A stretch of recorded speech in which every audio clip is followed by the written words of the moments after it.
Basta. Rompe el silencio, no a la tortura. Juntos contra la tortura y la impunidad. Juntos por la lucha, por la libertad y verdad. Juntos en la lucha para la igualdad.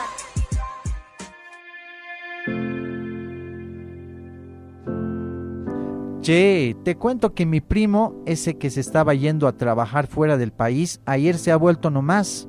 Dice que al pasar la frontera le han interrogado grave, que hasta le querían detener porque sospechaban que se quería quedar a trabajar sin tener permiso legal para eso, que le han amenazado con quitarle su celular y su dinero y hasta con meterle a la cárcel. Así que él se ha dado media vuelta y ha dicho que ya no quería pasar la frontera y se ha vuelto nomás. ¡Qué miedo le había dado! ¡Ay, qué terrible! Pero no es el primer caso que escucho de algo así. Ya varias historias parecidas he sabido. Yo también. ¿Y eso no tendrá que ver con la tortura y los malos tratos que tanto estamos hablando este tiempo? ¡Caramba! Cada vez más interesado estás en el tema. Y al principio no querías saber nada. Es que con tanto que estamos hablando ya se le va quedando el tema a uno y el interés también. Justo llega mi amiga Olatz. Ella de otro país es y capaz sabe alguito del tema. Le podemos preguntar. Por empezar, dejar claro que la migración es un acto histórico, es un movimiento histórico que se ha hecho en toda la historia del mundo. Quiero decir, todas las culturas, todos los países, todas las tribus han tenido algunas personas que han dejado sus tierras por algún motivo favorable o no favorable. Se han hecho por motivos bien de supervivencia, para no quedarse en la endogamia. Luego también se han hecho por motivos económicos, por motivos climatológicos. Ahora mismo se está viendo mucha migración por motivos de clima, por desastres climáticos, y luego también por motivos políticos, ¿no? Y ahí vamos a entrar en el tema, porque hoy en día es una crisis, es una realidad, que se está creando un ideario desde la migración que es negativa en vez de ser positiva, porque las migraciones no tienen que atarse con consecuencias negativas, que eso es lo que se está atando, y decir que los dilemas que trae la migración hoy en día es que se ata con delitos. Y no es un delito penal migrar, es un derecho total, es un derecho humano, y luego también entrar indocumentado a otro país sería una infracción administrativa, pero que se están dando detenciones y se están llevando a personas a privaciones de libertad, a centros penitenciarios, como si estuvieran haciendo un delito penal, y no lo es. O sea, migrar, como he dicho, es un movimiento humano que se ha hecho desde los nómadas que hemos sido los humanos también, y hoy en día también se está migrando, pero por diferentes causas. Es por la supervivencia, pero por causas más bien políticas, económicas o por desastres climáticos, como había dicho. Estamos llegando a situaciones de tortura y malos tratos en fronteras, que de hecho es un derecho humano migrar. Entonces el dilema o los problemas que se están viendo, se están experimentando hoy en día, es ese rechazo que desde las políticas públicas se está haciendo a los migrantes, y es un rechazo político de exclusión y de discriminación total, porque hay unos tipos de migrantes que sí se aceptan y otros tipos de migrantes que no se aceptan. Ahí hay una discriminación o un rechazo según de qué parte del mundo viene o según exactamente qué categoría social tiene. Los migrantes del hemisferio norte, se puede decir, o de los países occidentales, sí son vistos como países ricos y sí que no se les pone muchas dificultades en este sentido de los derechos. Y entonces sí quisiera decir que es una discriminación cultural total y de clase. Entonces, decir que el derecho al movimiento, a la libertad de movimiento y derecho a la vida, eso es exactamente el derecho que tenemos que preservar cuando migramos, que tenemos todos derecho a migrar y que también tenemos derecho a estar libres sin estar privados de libertad. Pero, ¿acaso en este caso de migrantes no son los gobiernos y los estados quienes garantizan el derecho de las personas? Se practica una política ambigua.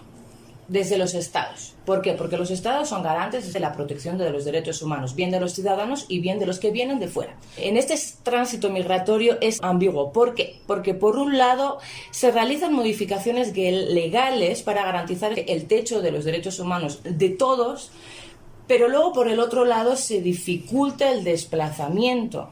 Si tomamos, por ejemplo, México como un país que centra muchos tránsitos migratorios, bien desde Centroamérica o Suramérica, tiene fronteras interiores en el mismo país para obstaculizar la llegada hasta la misma frontera a Estados Unidos. Entonces, esa es la ambigüedad que se lleva desde los estados directamente, y luego como una política también que puede crear episodios de malos tratos por el motivo que se lleva a la detención. O sea, las personas indocumentadas, en vez de llevarles a un sitio momentáneo, o sea, de 24 horas, se les detiene. Y entonces, al detenerse, al privarles de libertad, se privan también incluso, pues, más derechos. O sea, ya se quedan en una desprotección total, con el no derecho a la justicia, o sea, sin acceso a la justicia, sin protección legal, sin derecho a los derechos humanos fundamentales, y con eso se les vulnera incluso más los derechos que ya de por sí tienen. Pero capaz que eso ocurre porque hay gente que migra ilegalmente, así como sin tener las cosas claras. Porque quienes migran con todo correcto no tienen problemas. Pero, ¿acaso a tu primo no le pasó algo así? Es decir, él tenía las cosas más o menos claras para irse a trabajar. Tenía un compromiso de palabra de un trabajo allá, pero capaz por verlo como somos de aquí, le han dicho todo eso que me has contado hace un rato. ¿Estás diciendo que lo han discriminado? No sé, tal vez fue así, eso digo. En los procesos migratorios también atravesan diferentes variables de vulneraciones. Quiero decir, no es igual ser migrante menor, no es igual ser migrante mujer, y no es igual ser migrante mujer hondureña con piel de color. No es igual. Entonces, hay diferentes variables que son transversales, que durante los procesos migratorios pesan al final, ¿no? Y si vamos a Europa, las personas subsaharianas suelen tener más discriminación racial por de dónde vienen. Entonces, en los tipos migratorios también en Europa se hace selección. Entonces, eso es lo que se hace, una discriminación étnica, racial y de clase. Y de género.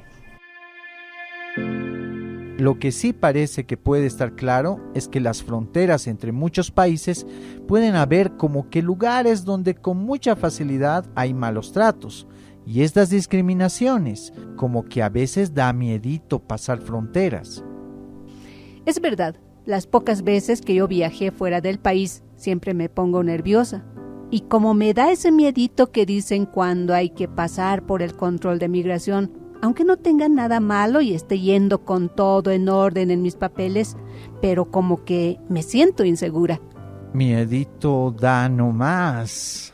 Aquí quisiera señalar, por ejemplo, lo que dijo el relator especial contra la tortura en su último informe temático sobre las fronteras. ¿Sí? Aquí decía que las fronteras se han convertido en lugares de graves violaciones de derechos humanos. Y el porqué es que estos espacios se producen deportaciones masivas y detenciones en lugares específicos para personas migrantes. En estos entornos hay una retención migratoria tan masiva que se constituye en lugares de excepcionalidad.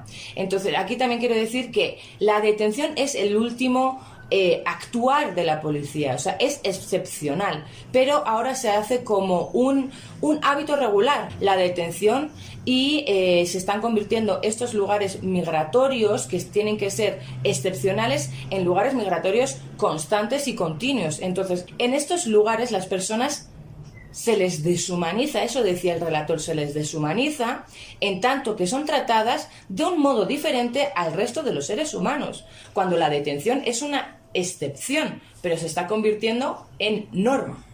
Eso es el problema. En función de las condiciones en las que se mantiene y se trata a estas personas migrantes en estos sitios migratorios, que tienen que ser de un día, pero que se están convirtiendo más bien determinantes de que están una semana entera o incluso un mes, y de que en esos sitios no hay condiciones de vida para vivir en un mes, se convierten exactamente en condiciones de maltrato. Entonces, estas personas que están sometidas en estos sitios como personas privadas de libertad, como que han hecho un delito, están sufriendo maltrato físico y psicológico y se puede encajar según en qué condiciones materiales y físicas psicológicas que estén en la definición de la tortura de la Convención de Naciones Unidas. En estos centros se les priva el derecho a la salud, el derecho a la vivienda, el derecho a la educación, el derecho a la rehabilitación y el derecho mismo a la vida.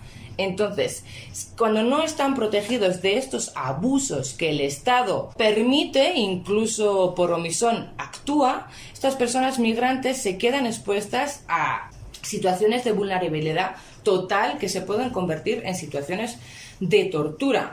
Entonces, decir que migrar indocumentado, en este caso, es una infracción administrativa que no lleva a la detención, pero ahora mismo se está llevando a la detención. Entonces, cuando estamos en privación de libertad, siendo mujer, siendo de población LGTBI, siendo de un país que no habla, por ejemplo, español, ya están en una vulnerabilidad, están en doble vulnerabilidad. Entonces, en estas situaciones de vulnerabilidad suelen haber maltratos o incluso, según en qué entorno o condiciones está, situaciones de tortura. Si lo dijo un relator, es decir, suena a nombre importante, debe ser verdad nomás.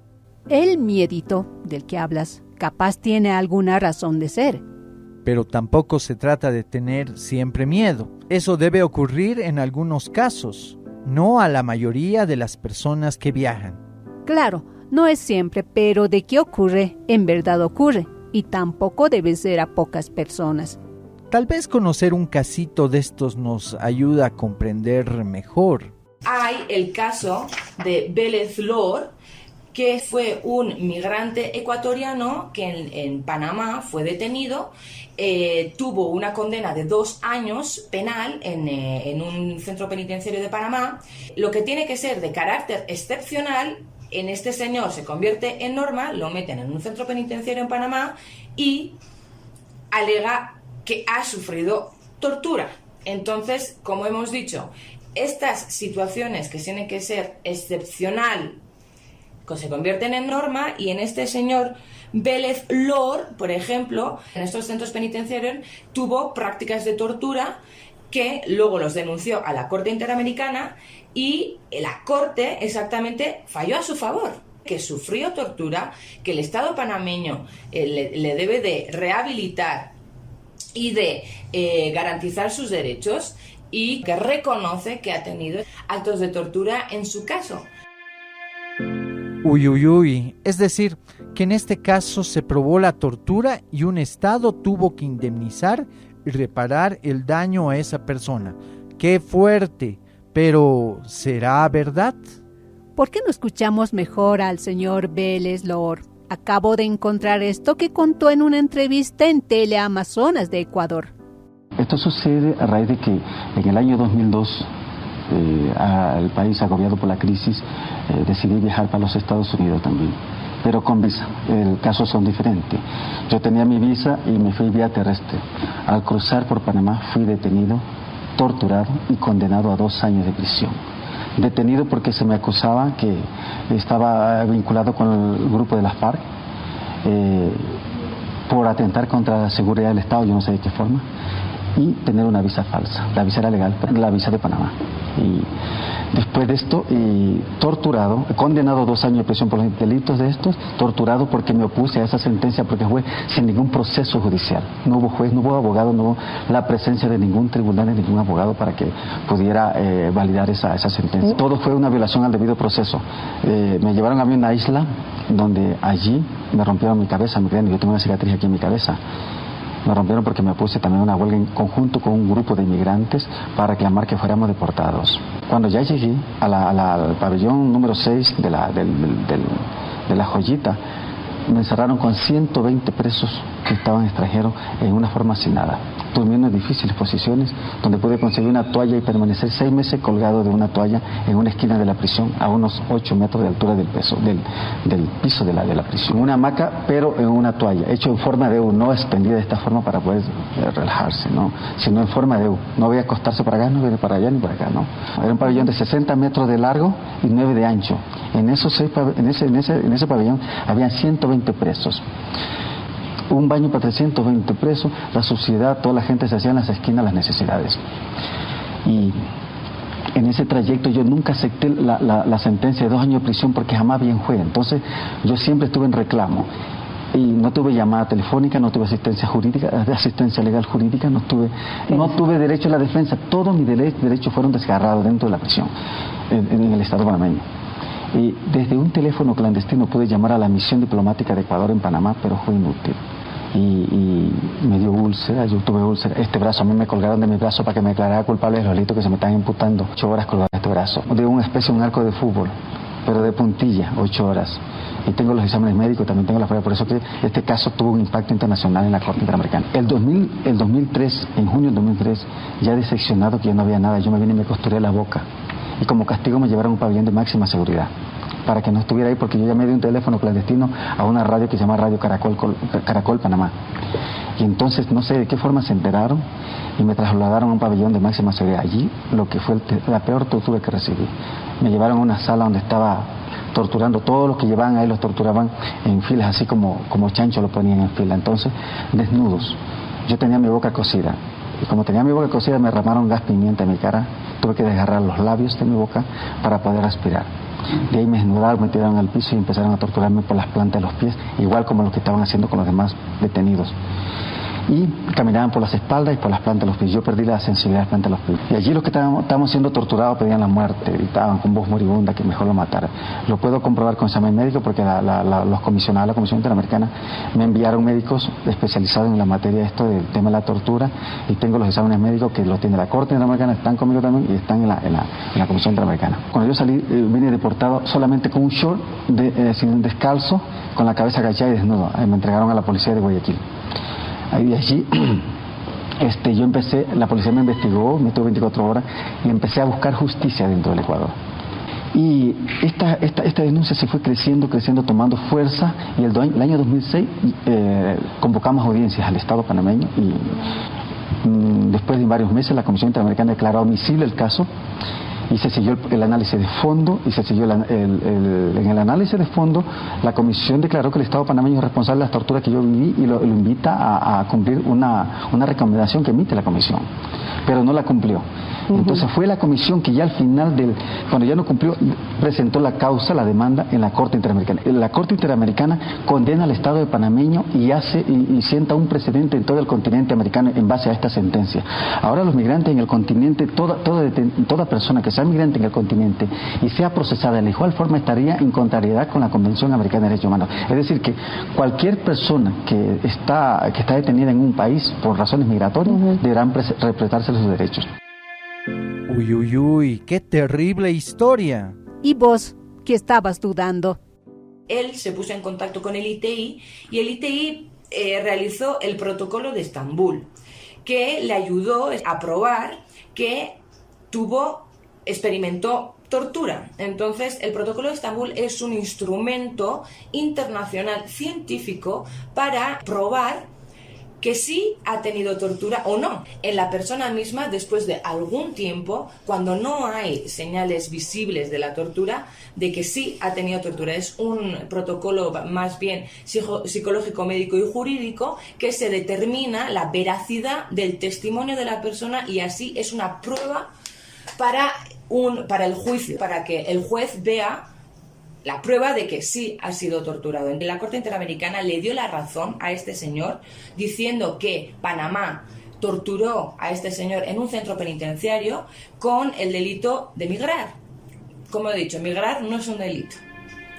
Migrar no es un delito. Y si migras sin todos los papeles de manera correcta, es una falta administrativa, pero no un delito. Es decir, que si mi primo hubiese sabido eso, podría haber hecho respetar sus derechos y no volverse al país. Eso mismo, pero es que muchas veces desconocemos nuestros derechos. ¿Y dónde están escritos o acordados los derechos de las personas migrantes? El Pacto Mundial para una Migración Segura, Ordenada y Regular. Este Pacto Mundial, que muchos de los países lo tienen ratificado, es para tener unos procesos migratorios seguros, ordenados y regulares. Y en este pacto reafirma, subraya, el proceso migratorio es legal, es un proceso legal, que no es un delito y que la detención, en este caso, es de carácter excepcional. Entonces aquí el Pacto Mundial se basa en la legislación internacional sobre los derechos humanos y defiende los principios de no regresión y de no discriminación. Al aplicar este pacto se debe de garantizar el respeto a la protección y el cumplimiento de los derechos humanos de los migrantes e, independiente de su situación migratoria, el compromiso que los Estados deberían de tener de eliminar todas las formas de discriminación, incluidos el racismo, la xenofobia y la intolerancia contra los migrantes y sus familias. Pero aunque haya pactos y acuerdos, estos no siempre se cumplen. En la práctica es otra cosa. En cancha, como se dice, es otra cosa. Otra cosa es con guitarra, peor. Hay un pacto al menos y seguro con lo que dice ahí se puede hacer más cosas. Exigir el cumplimiento del mismo y de los derechos de las personas. ¿Cómo hacerles recomendaciones o sugerencias? Quisiera nombrar algunos compromisos que los estados o algunas recomendaciones que los estados podrían integrar en sus normativas y, aparte de las normativas, luego en la realidad, que son, por un lado, reducir al mínimo los factores adversos de la migración, incluida la lucha contra la pobreza, la discriminación y abordar los desplazamientos relacionados con el clima y las catástrofes. Esto quiere decir que en vez de poner obstáculos para ir a diferentes países del mundo, poder reforzar en el mismo país el bienestar de la ciudadanía. Otra recomendación, garantizar los derechos de los inmigrantes a la información y a la identidad legal, porque muchas personas no están informadas y por no estar informadas terminan en situaciones de vulnerabilidad total. Luego, otra de las recomendaciones que realizaría en las políticas migratorias sería ampliar y diversificar la disponibilidad de vías para una migración segura, ordenada y regular. Otra recomendación sería proteger el derecho al trabajo decente y otros derechos laborales de los inmigrantes. ¿Por qué? Porque aquí también se están creando sistemas de trabajo ilegales y de explotación a los migrantes, aprovechando que hay migrantes y aprovechar de esa vulnerabilidad de esa persona y aprovecharse de su mano de trabajo para explotarlos. Entonces aquí es proteger el derecho al trabajo decente.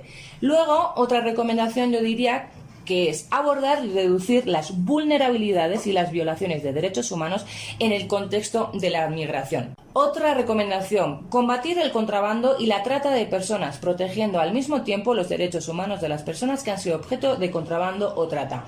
Otra recomendación sería proteger el derecho a la libertad y a no ser detenido arbitrariamente. Emigrar no es un delito, pero que a partir del actuar de los funcionarios fronterizos se les quita el derecho a la libertad a las personas migrantes y entonces se les expone a situaciones de vulnerabilidad total que pueden pasar malos tratos, incluso torturas, según qué entorno, según qué condiciones de vida tiene esta persona migrante. Entonces, otra vez, proteger el derecho a la libertad.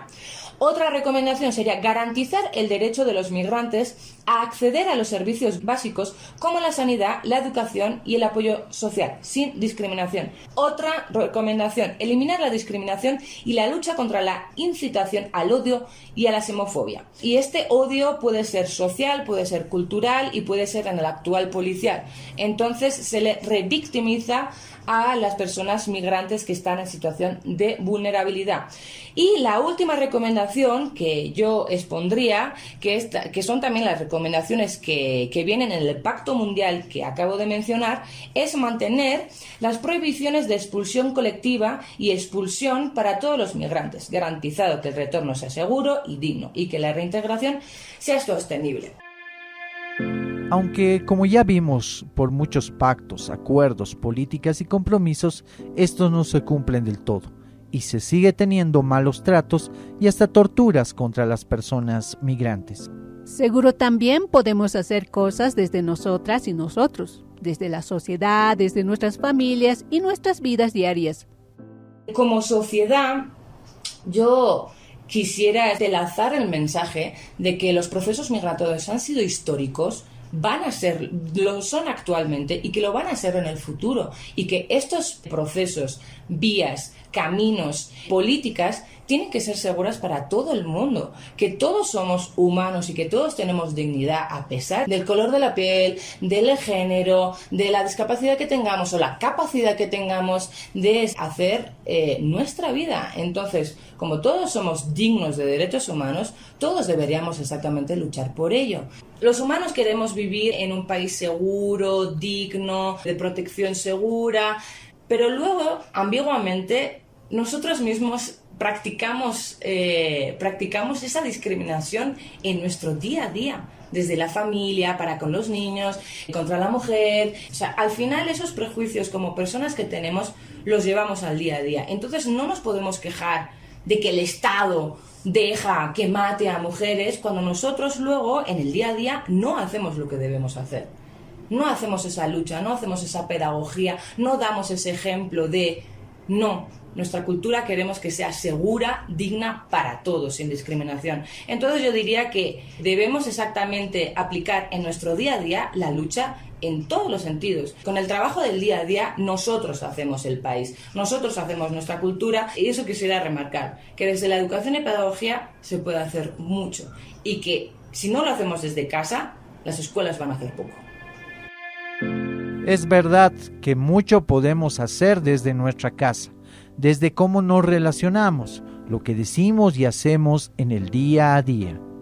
Veamos si eso podemos hacer, porque no siempre hacemos en nuestra vida lo que decimos. Gracias, Olatz, nos ayudaste mucho. Pero antes de irte, que la gente te conozca. Me llamo Olatz Retegi Recalde, soy antropóloga, vengo del País Vasco, tengo una maestría en Derechos Humanos y el mundo de las vulneraciones de derechos humanos. El tema de la migración y tortura, la relación que tengo es que de donde yo vengo hay un camino, hay una ruta de los migrantes ahora en Europa que pasa exactamente al lado de mi casa. Entonces, desde hace mucho, viviendo en la frontera, siendo exactamente una zona fronteriza, sí estoy bastante familiarizada con el mundo migratorio. Estoy, bastante concienciada, sensibilizada y involucrada en esa lucha. ¡Basta! Rompe el silencio. No a la tortura.